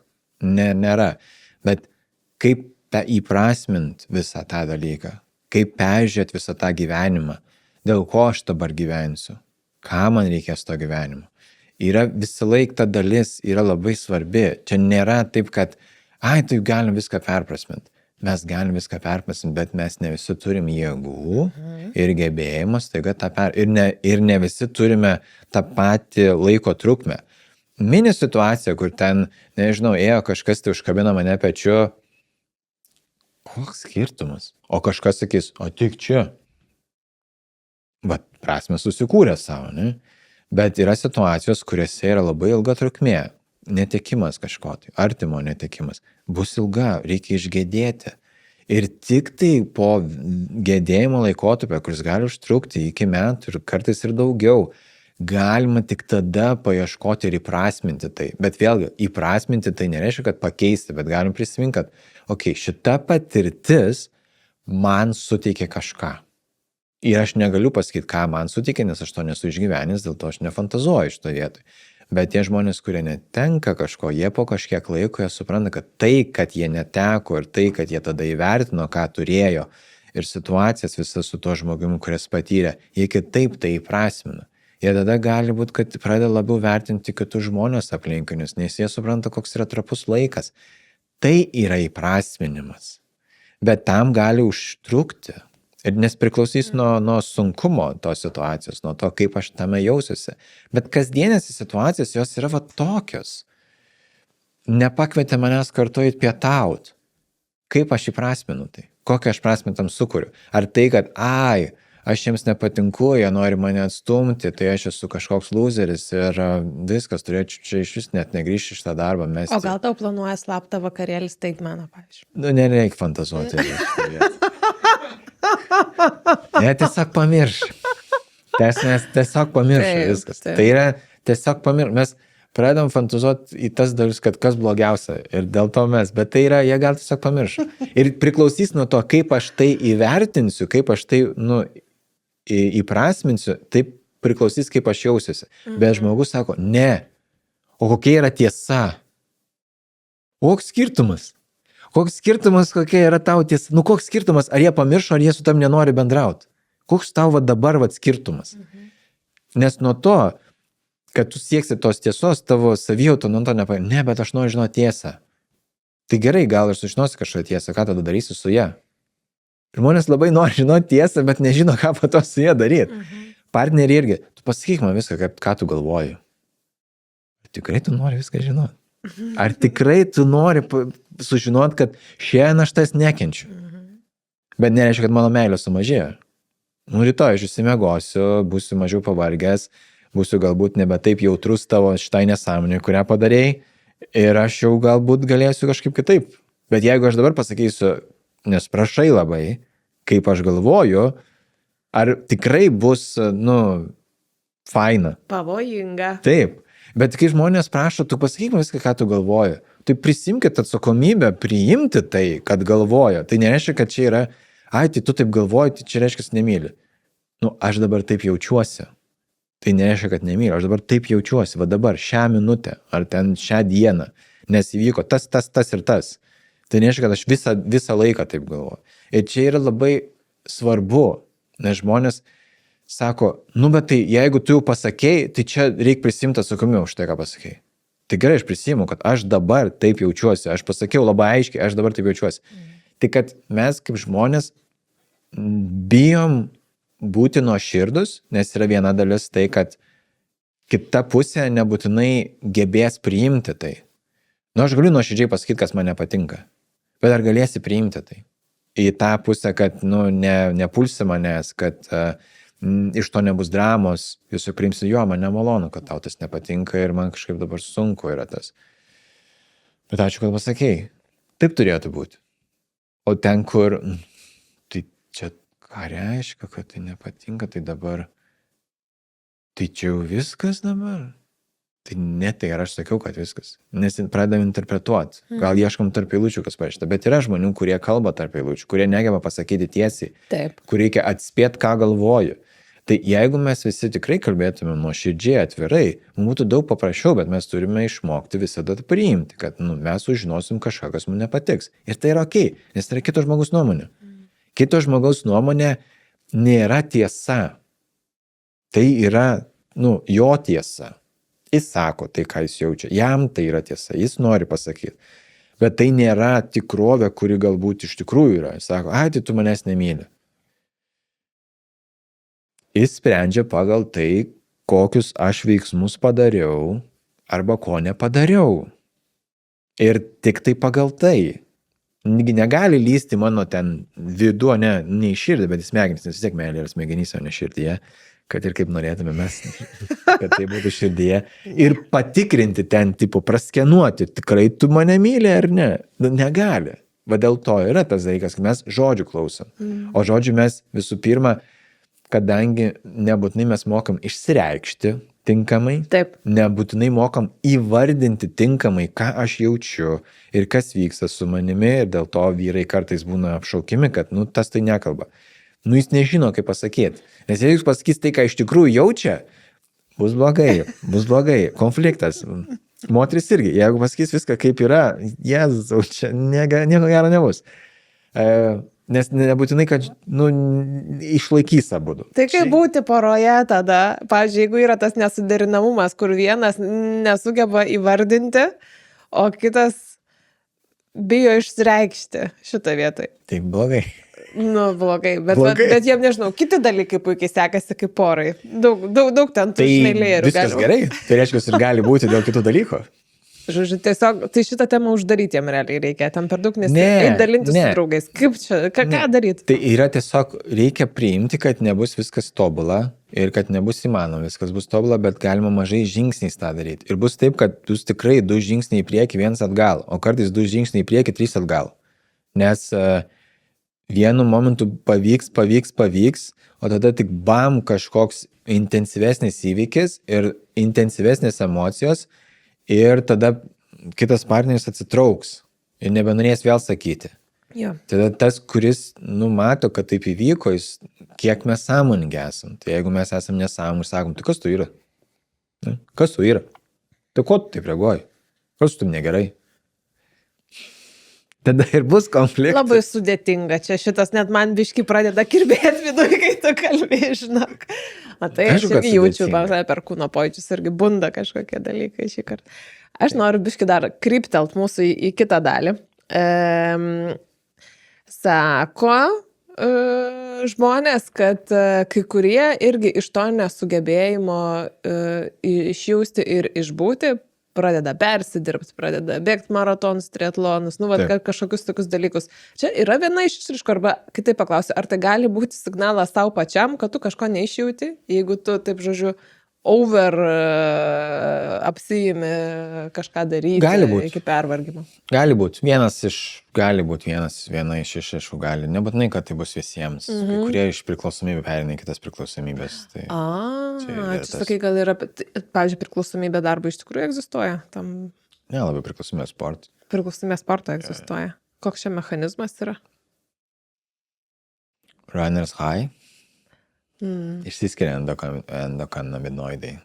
Realiai po nuo kažkurio kilometro, nežinau, nuo kelinto, aš kai nebėgioju, tai bet aš turiu draugų, kurie bėgioja ir sako, tie, kurie ilgesnės. Verta, sako verta. Taip, tai sako, jau niekat nesuprasi. Ne, aš sakau, jūs tai kaip sinešia. Bet kai kurie keičia tiesiog vienas priklausomės kitomis, bet ar tai susijęs su jausmų išraiška, tai būna kartais, kad be abejo, bet tai ne visą laiką tiesiogiai susiję. Imkim pavyzdį, ne, čia stereotipinis pavyzdys yra. Partneriams sunku bendrauti. Tiesiog kažkaip sunkiai susikalba ir tai tvyro įtampa emocinė. Ir staiga, nesinori grįžti namo. Tai kur tu būsi? Darbe. Dirbi daugiau. Ar tai yra tiesioginis dalykas, kad ten susikupia emocijas ir ten iškeliama? Nebūtinai, tiesiog aš gal nenoriu grįžti namo. Ten su sportu irgi kai kurie nori išveikti tas emocijas per sportą, nes tikrai pajunta malonumą tame. O kažkam tai yra ir bėgimas nuo kito pasaulio, nes jie gali tiesiog visą laiką apie kažką būti. Tiesiog apie sportą, viskas apie sportą, nereikia galvoti, kaip ten to realybėje aš čia gyvenu, jaučiuosi. Tai yra irgi pabėgimo kartais. Ar tai visą laiką bus tas? Tai ne, sportas yra sveikata, reikia sportuoti, visiems sportuoti reikia, nes mes ilgiau gyvensim ir būsim visi sveikesni, geriau jausimės ir pasaulis bus geresnis, man atrodo, jeigu mes sportuosim. Bet ar yra žmonių, kurie į tai pabėga? Be abejo yra. Taip, kaip pamatyti tą, kai jau nesusišneka su žmogumi, taip jau tada matosi. Dar kitas dalykas, kur prieš tai truputėlį kalbėjom apie tai, kad atrasti prasme net ir išgyvenus netekti ar įprasminti. Gal nebūtinai, nes kai mes sakom, lietuvių kalboje yra durna žodis, tai meaning yra meaning, angliškai. Meaning yra kitoks žodis. Prasmė yra toks. Mes tą pačių žodį prasmė. Iš labai platus prasmė žodis. Tai įprasminti. Labiau įprasminti tai, kas įvyko. Nes tame, kas įvyko, nėra prasmės. Šiaip aplamai tokios bendros. Dėl netekčių, mirčių, kažkokių tai įvykių, avarijų, kokia čia yra prasmė? Nulis prasmės tokiam, žmogus mirė, nulis prasmės. Bet kaip aš tą visą patyrimą ir patirtį galiu įprasminti, yra visai kitas dalykas. Ir nežinau, kiek tai yra aišku žmonėms, bet atskirčiau. Ten nėra kažkokios aiškios, tokios visiems suprantamos prasmės. Bet aš galiu savo įprasminti kiekvieną dalyką, kuris mano gyvenime vyko. Aš patyriau patyčias, kaip aš galiu tai įprasminti. Nebūčiau patyręs patyčių, nebūčiau norėjęs stoti į medicinos, nebūčiau norėjęs eiti tada į psichoterapiją, ten padėti žmonėms, padėdamas savo, ar ten, padėdamas savo, padėti žmonėms, kažkurioje pozicijoje.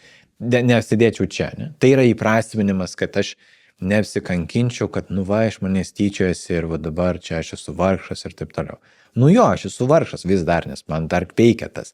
Bet ar aš labai pykstu dėl to, nebet gal taip stipriai, bet dar gal yra ir kažkas užspausta vis dėlto. Čia gyvenimas yra toks įdomus su spalvom, kad kažkada atsiranda kažkas, tai aš po 40 metų gyvenimas tai išlenda kažkoks briedas.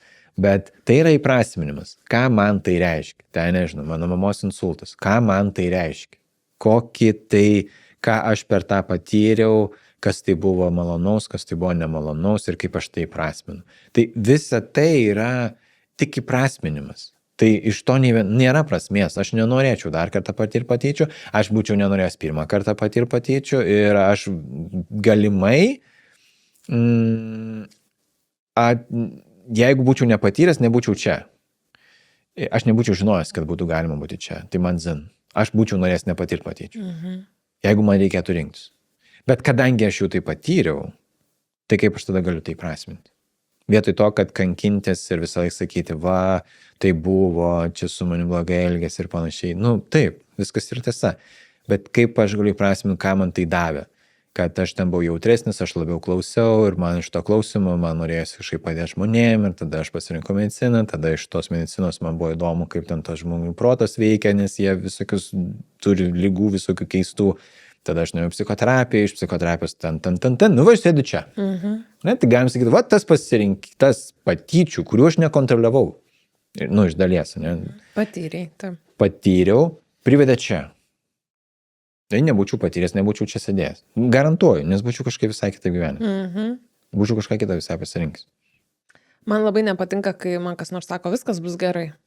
Tai viskas Nieko bus gerai. čia. Viskas ir bus gerai, bet man visiškai nepadeda šitą frazę. Ne, tai Absoliučiai, kai aš tau negaliu sunku, tai pakęsti. tikrai nepadeda. Nu, nežinau, ar bus viskas gerai, gal ir nebus viskas gerai, iš kur tu iš viso čia, žinai? Iš tas žiauriai nervuoja, žinai. Arba ten, kai sako kažkam dar blogiau, nežinau, ten taigi nesudegė namai, žinai. Nu, taigi dar turi...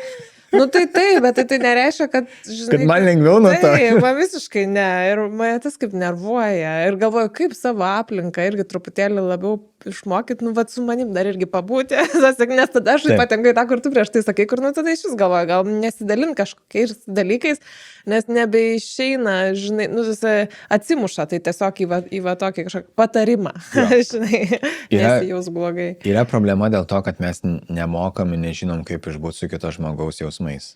Mes bijom tų jausmų ir mes jaučiam kažkokią atsakomybę prievolę tos jausmus pataisyti. Va, o kaip išbūti su kito žmogaus jausmais? Per atjautą. Kas? Kaip? Per atjautą tai yra, kad, nu, kaip pavyzdys. Aš nežinau, kaip tai jautiesi, bet aš pabūsiu čia tam, kad jeigu tau reikėtų. Viskas. Gali sakyti, bet man nereikia, kad tu čia būtum, man reikia, kad tu man padėtum. Ok, jeigu tokį išgirstame, klausimą, kaip aš galėčiau padėti. Aš nežinau, kaip man padėti. Ok, mes turim problemą. Nes aš tai tikrai neišspręsiu tavo problemos, bet tu nežinai, kaip išspręsti tą problemą. Aš tau pasiūlau savo kažkokį tai buvimą šalia, bet tu nenori jo. Tai čia bus problema. Ir čia tikrai bus didelė problema. Nes aš neišspręsiu jos. Ir aš negaliu jos išspręsti, nes čia ne mano galio išspręsti tą problemą. Aš galiu tik pasiūlyti savo tą atjautą, tai buvimą šalia. Galiu gal, jeigu aš kažkada išgyvenau kažką tokio, kaip pavyzdžiui, aš gal jau patyriau kažką panašaus tame skausme ir galiu sakyti, kad man tikrai sudėtinga situacija. Atspindėti aš galiu pasakyti, kad aš matau, kaip tau yra sunku. Aš matau, kaip tu kenti šitoje situacijoje. Kaip tau yra nelengva išbūti šitą. Mes galim atspindėti tą jausmą, nes aš nežinau, kaip tu jautiesi. Nu, aš nežinau, bet aš kažką matau. Aš matau, kodėl aš noriu taisyti, nes aš matau, kad tau kažkas yra negerai. Nu, kažkaip jautiesi. Nu, tas negerai vėlgi, čia yra vertinimas. Tu kažkaip jautiesi, ir tas jausmas nemalonus tau. Aš matau iš akių ir iš patyrimo. Ką aš galiu su to padaryti? Nieko. Aš galiu tik atspindėti ir parodyti, kad aš matau. Aš girdžiu tave. Ir kartais žmonės ir sako, yra ir filmuose, ir angliškai labai tas yra posakis I see you, I hear you, kuris lietuviškai skamba, nu kaip, nu... Paviršutiniškai. Jo, aš matau tave. Aš girdžiu. Nu, taip pasakyti labai keista, bet jis gražiai skamba angliškai. Bet aš matau tavo skausmą. Aš nežinau iš tikrųjų, kaip tau padėti, bet aš būsiu šalia. Jeigu tau reikės kažko, aš tikrai būsiu šalia. Tai yra būdas, kaip padėti be bandymo taisyti, nes aš nieko netaisau. Aš tiesiog pasiūlau savo buvimą ir pasiūlau savo pagalbą, kuri gal kitą kartą bus ta, bet čia yra priklauso nuo situacijos. Jeigu yra ūmi situacija, tai priklausys irgi nuo to, kur, ką aš turiu padaryti, kaip padaryti. Galbūt aš galiu iš tikrųjų pasisiūlyti ne keisti tavo emocijas, bet pavyzdžiui padaryti kažkokius dalykus, kurių tau nereikėtų daryti. Nu, nežinau, ten patyrė avariją, žinai, nu, tu važiuoji su kažko žmogum, tu vairuoji ir šalia sėdi kitas žmogus, tu bam atsitrenki į kitą mašiną, visi nervai, viskas ten baisu. Tai šalia žmogus sako, aš viską sutvarkysiu. Nes jis gali būti irgi išsiganęs, bet gali būti, kad ir neišsiganęs, nes jis vairavo. Ir ta avarija nėra kažkokia labai didelė, kur nieks nesusižydė, bet tiesiog yra nemalonu dabar. Tai okei, čia tipo, tuo išsitrauksiu telefoną, ten gal paskambinsiu policiją arba tiesiog deklaraciją pradėsim pildyti, pasitarsim su to kitu vairuotoju, kas ten kaip ką yra, čia sėdėk, pabūk. Tai čia yra tas, kur tiesioginis. Ir tada galim pasakyti, nu, tu išsigandus, viskas tvarkoju, nu, aš padarysiu. Ar aš taisau kažką? Ne, aš tiesiog pasakau, kad aš tą padarysiu. Ir kai kuriuose situacijose to reikia, bet vėlgi, ar aš būsiu pakankamai drąsus, kad aš pasiūlyčiau tą pagalbą ir padaryčiau taip? Nes kai kada noriu pasislėpti ir nedaryti, nes man irgi nemalonu, man irgi baisu. Ir tas dalykas, kad kai aš šalia būsiu, man gal irgi sunku ir baisu, nes aš esu bejėgis. Ir reikia mokytis būti bejėgiu. Kaip suprast, reikia mokytis būti bejėgiu? Nes aš neišjungsiu emocijos.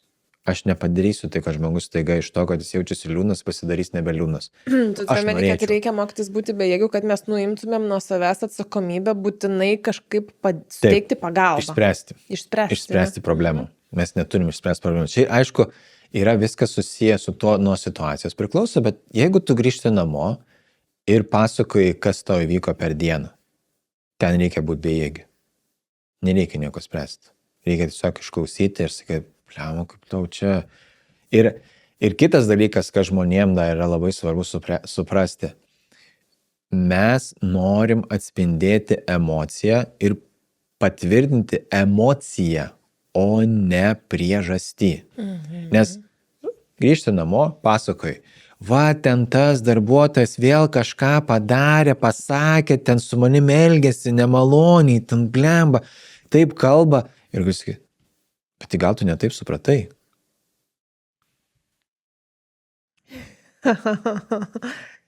Gal aš ir ne taip supratau, bet dabar tu tai tikrai suprasi.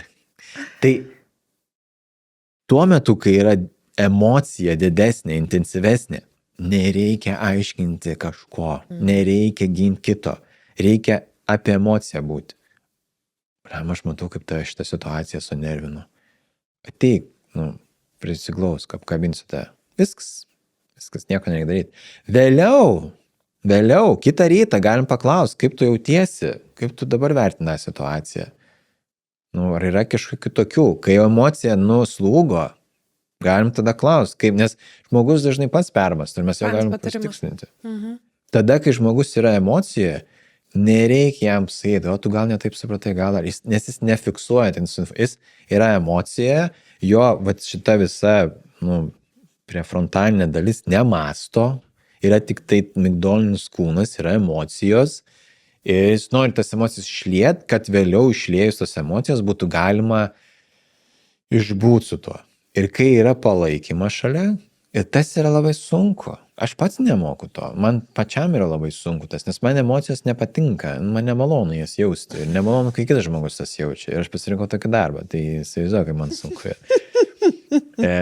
Bet taip turėtų būti. Ir taip labai gražiai skamba, taip yra labai gerai. Aš tikrai negaliu pasakyti, aš taip darau visą laiką, kad man tai pavyksta, man nepavyksta visą laiką tas, bet jeigu norit klausti, kaip būtų galima daryti, tai tai būtų galima daryti. Ir tai būtų vienas iš variantų, kuris sukeltų mažiau problemų, nes čia dažniausiai mes kalbame apie vyrus ir moteris ir tiek ir vieni, tiek ir kiti nori spręsti. Yra stereotipas, kad vyrai tik spręsti nori, o moteris tai ne, bet nekraštutinuminkim. Čia tikrai yra, kaip sakant, ir moteris nori spręsti, ir moteris nenori būti su to jausmu, ir joms nepatinka, kai šalia esantis vyras kažkaip tai jaučiasi. Tai yra visose porose, tiek heteroseksualiuose, tiek homoseksualiuose, visur yra čia tas pats tiesiog pasiskirstimas, tas vaidmenimis yra karts nuo karto. Nepaleilyti, žodžiu, eina šitą. Ne, čia yra tiesiog, kad mes vieni norim spręsti, nes kodėl mes norim spręsti, nes galbūt neišmokę esam vaikystėje išbūt su savo emocijomis, nieks nemokino. Ir mes lietuviai šiaip esam tokie, kurių nemokino nieks būti su emocijomis. Labai daug reikėjo išmokti mums patiems. Taip, ir suaugus yra dar tas kelias dar labai ilgas eiti. Tikrai. Nes vaikystėje buvo, tai čia nereikia jausti, ko tu čia verki, nežlium, tu čia veik, tu čia. Arba dar kaip tu verki ir sako, tai paverk mažiau myšį. Sakydavo šitą. Aš kažkur šitą prisimenu iš kažkur, tai tik nežinau, čia iš kažkur tai buvo tas toksai. Aš tikiu, kad gal man ne tėvai taip sakydavo, kad kažkas gal atrodo ne tėvai, kažkas galbūt iš nors iš pusbrolio, ar kažkas tai iš darželį ir mokyklai. Kažkur tai, nes tėvai tai gal taip nebūtų pasakę. O kodėl veikia apsikabinimai? Nežinau, čia yra tas psichologinis fenomenas, turbūt apie prisilietimą ir artumą, kad Yra išsiskiria turbūt oksitocinas visai dažnai, nes tai yra vėlgi toks saugumo momentas. Aš dabar galvoju apie kaip tai yra saugumas, yra išsiskiriantis oksitocinas momentas, aš galiu, kai mane apkabina, pasijausti, atsipalaiduoti, nes galiu būti iš tikrųjų bejėgis, nes mane saugo ir laiko, čia taip pat nieks ten manęs nelaiko, bet toks jausmas, kad mane apkabino ir mane dabar laiko, netgi laiko ir mane ir mano emocijas. Nieko su jom nedaro, tiesiog laiko. Ne tai, kad nepabėgčiau laiko, bet laiko, kad nenugriūčiau. Kontroliuojama, taip, tokia. Taip. Aha. Kažkokia, kad aš nenugriūsiu su tom emocijom, dėl to mane prilaiko. Tai iš tos pozicijos, bet man atrodo, kad yra ir su apsikabinimais, ir oksitocinas ten skiriasi lygiai ir aš kiek tikėčiau ir dėl to, bet svarbu yra tas, kad abudu žmonės nuoširdžiai jaustų tą. Veikia net, jeigu ir kažkuris išmoksta, kad reikia apkabinti, sako, taip apkabinsiu, ir po kažkurio laiko jis irgi atsipalaiduoja. Net jeigu jis tik išmoko dirbtinai tą padaryti. Jis irgi po biškį, tai pratinasi, pradžiai dirbtinai, tipo, gerai, reikia čia apkabinti, reikia apkabinti. Bet po to, po biškį jis išmoksta, kad, viskas čia gerai, nieko neatsitiko, viskas gerai. Ir tada gauna tokį, mesgi esam kaip ganėtinai, čia pavadinti, primatai tokie ganėtinai, žinduoliai, tai mums veikia tas toksai sąlyginis paskatinimas. Jeigu aš padariau kažkokį tai veiksmą ir nieko blogo neatsitiko, manisi galima tą veiksmą kartot, nes gavau ir kitą kartą, jeigu, ne tai, kad nieko neatsitiko, bet dar gavau kažkokį tai teigiamą grįžtamą ryšį. Nustojo verkti kas nors. Taip, arba ten po to sako, kaip ačiū, kad tu mane ten kabinai, arba kaip tu man padėjai toje vietoje, ir aš nieko nepadariau, aš tik taip kabinau, iš vis, jeigu tik tai tiek tai reikia, tai aš visą laiką apkabinsiu. Tai tas, aišku, santykiuose visai būna. Santykiuose gali būti nuoskaudų. Yra tipo, nenori apkabinti, nes pilna nuoskaudų ir tu nebenori apkabinti jau.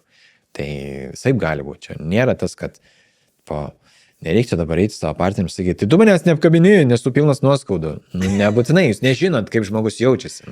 Reikia paklausti, turi išsiaiškinti ir pamatyti. Tai yra toks visas, kaip čia pavadinti, bukietas visko. Bukietas, man patinka, su tavim labai lengva yra kalbėtis, klausytis tavęs yra lengva, gal ir šitą reikėtų pasakyti, nes toksai krioklys, visko, čia yra komplimentas, jo prastai save gal išreiškiu iš to vietoj, bet labai paprasta yra ir tave sekti, kai tu kalbi, bet jeigu taip sureziumuot visiškai pabaigai, pagrindiniai žingsniai žmogui norinčiam sugebėti geriau suprasti, ką jis iš tikrųjų jaučia.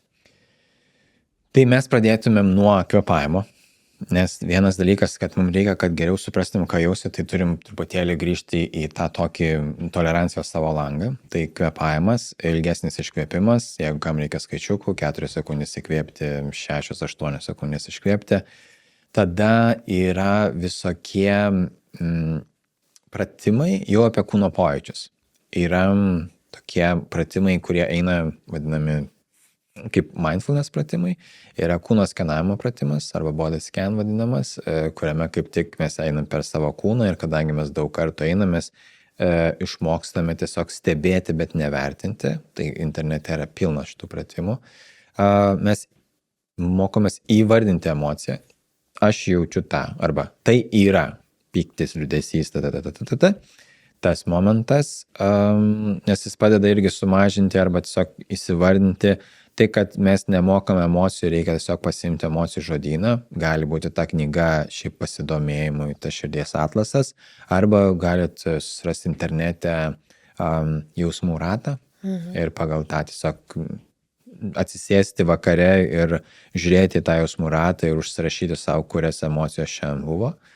Tada atsiranda jau tokios praktikos kaip joga, tai chi, čigongas, visos tos tokios judesio praktikos, kurios yra lėtos ramios, kur turi kvėpuoti ir jausti savo kūną, bet kurios keičia kūną. Reiškia, kad tu turi pradėti jausti, kur tau kažkas vyksta, kad galėtum ten atpalaiduoti, pavyzdžiui, jogoje, arba ten, kad galėtum pratimą daryti. Ten reikės jausti, tai jis ir labai fokusuojasi į kūną, labai stipriai, nes ten visos tos praktikos labai stipriai į kūną yra.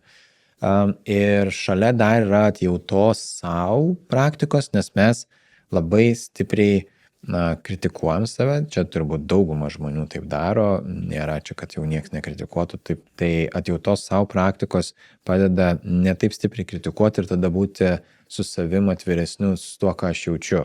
Ir labai paprasta atjautos savo praktika yra tokia, trumpa ir greita yra, kur mes galim uždėti rankas ant širdies ir tiesiog pasakyti, kad o dabar man yra sunku. Tai yra pripažinti, man yra sunku, man skauda, man liūdna, aš jaučiu ten tą ir tą. Tai čia yra pirmas žingsnis kaip mindfulness toks pripažinimas, antras žingsnis yra toksai bendras žmogiškumas, kad visi taip jaučiasi, kad labai daug žmonių taip turi, nes mes linkę izoliuoti save su tuo jausmu, kurį jaučiame ir su tuo, ką jaučiame. Ten gali būti jausmas, mintis, idėja, viskas. Bet daug žmonių tą daro ir taip jaučiasi. Ir tada yra gerumas savo. Tai toksai kindness arba self-kindness. Ir tas toksai gerumas savo yra per prizmę, ką aš gero savo galiu pasakyti. Dažnam yra labai sunku pasakyti savo kažką gero. Taip. Labai keistai skamba. Kaip aš nežinau, ką čia gero. Tai tada yra toks biški triukas, kad o ką aš geriausiam draugui pasakyčiau, kuris būtų šitoje situacijoje. Ir aš tą pasakau ir tada sakau, gerai, jeigu apsukčiau į save, aš galiu savo tą pasakyti. Ir pradžiai, kai kuriems žmonėms pirmą kartą tą darantiems labai sunku, labai nepatinka, labai priešinimas didelis vyksta, nes vidinis kritikas sako, kad šūdat čia darai. Tu nenusipelnęs, kad tu čia savo gražus žodžius sakai, ta prasme, nebūk pagirūnas, iš vis pasikėlė čia dabar narcisas šneka jisai apie save. Ne per stipriai čia pasakė apie save, ne per gerai. Tai va ta dalis yra labiau susijusi su tuo, kad mes kviečiam save atviriau reaguoti į savo jausmus ir tą tokį priimti, kad aš galiu jausti. Čia yra daugiau, kad aš tiesiog galiu jausti tą ir po kažkiek tai laiko yra mokslinių tyrimų tikrai pakankamai, kad atjauta savo, tas priėmimas tų savo jausmų, kurie ten vyksta ir nebandymas bėgti nuo jų, tai jie gali padėti man vis toliau geriau jaustis. Ir tada tas vėlgi, kaip sakiau, išbūt su emocijomis. Tai yra, visą tą mes galim net sujungti, ir kvėpavimą, ir atjautą savo, ir buvimą su emocijomis. Tiesiog aš pasakau, kaip čia man yra, ir tada būnu su to stebiu tą emociją, galiu ir to pačiu pakvėpuoti, ir viskas viename gali būti. Tai po truputėlį tą darant, po kažkiek laiko tas tikrai išsivysto. Ten yra tyrimų, kurie sako, kad po 11-12 savaičių atsiranda pokytis, kiti sako, kad gali ten prireikti 33 savaičių ir toliau. Tas laikas yra mažiau svarbus, trukmė yra mažiau svarbi, labiau svarbus yra pastovumas. Nuoseklumas, taip, ar ne? Visą laiką, pastovumą mes skatinam visą laiką dar, tai pastoja tą daryti ir tas turi daugiau naudos, negu kad trukmė, galim nuo 5 iki 10 minučių tą tiesiog padaryti ir viskas. To užteks. Ir jeigu taip kiekvieną dieną darysim, tai jau bus daug geriau. Taip, 5 minutės galiu surasti ir darbe kur nors užsidaryti ir savo, jeigu ten taip, jauti, kad nori. labai... Jeigu nori, taip. jeigu atsiranda irgi poreikis. Gerai, kur Dainiau tave galima rasti? Kur tu nukreipi, kai sako, kur noriu daugiau, noriu čia paskaityti, paklausyti? Tai aš labiausiai reiškiasi Instagrame, turbūt, ir jo, turbūt ten. Ir aš turiu ir Facebooką, ir LinkedIną, ir Instagramas daugiausiai. Ir Substacką turiu, tik tai, kad mažai rašau jį. Tai... Aš sudėsiu nuorodas visur tada po šito video, kad irgi vienoje vietoje būtų, nereikėtų ten į Google. Rašai Dainius Substack. Ačiū tau, kad atėjai ir kad papasakai ir kad pasidalinai savo žiniom ir savo perspektyvą matymą. Man šitas irgi yra labai svarbu, nes kartais žinios yra viena, bet, žinai, tavo praktika ir tavo paties supratimas yra dar visiškai naujas sluoksnis ant visko, ką tu atsineši su savimi. Tai, ačiū. Man buvo labai smagu čia kažkaip išsilieti visą šitą vietą. Super. Aš gera kempinė, man atrodo. Tikrai buvo faina. Ačiū tau. Ir ačiū jum irgi, kad buvot kartu, kad žiūrėjot ir pasimatysim kitose Kūno magistro laidose. Iki.